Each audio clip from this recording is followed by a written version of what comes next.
Hi everyone and welcome back to my YouTube channel. So guys, today in this video I'm gonna tell you how to fix iOS 17 stuck on preparing update. Many users complain that the iOS 17 is stuck on preparing update on the iPhone interface, which is quite annoying. If you run into the same problem as others, you can refer to this video to solve this iOS update problem. So first of all, fully charge iPhone. As we mentioned, you need to ensure your iPhone has at least 50% power to support the update. If your device is already stuck on preparing an update, please charge your iPhone and wait for a while to see if the progress bar works normally. Then our solution number 2 is check the and release iPhone storage. In the iPhone storage option of your device, you can see the system file of itself can take up to 10 or even more storage of your iPhone.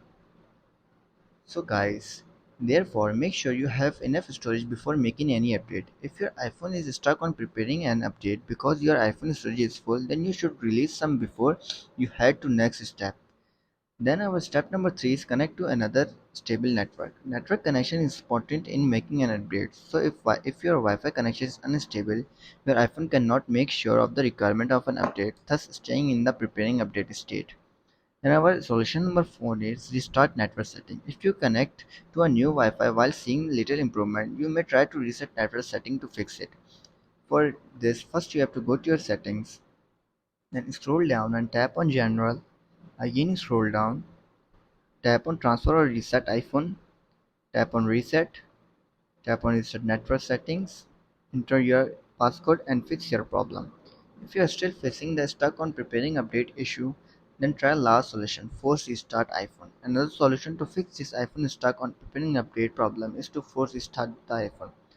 For restarting your iPhone forcefully, first you have to quickly tap and release the volume up button, then hold and release the volume down button, and then simply tap on and then simply hold the side button and wait for until the Apple logo appears. So guys, if this video helps you, then make sure to like and subscribe my YouTube channel for upcoming videos, and thanks for watching.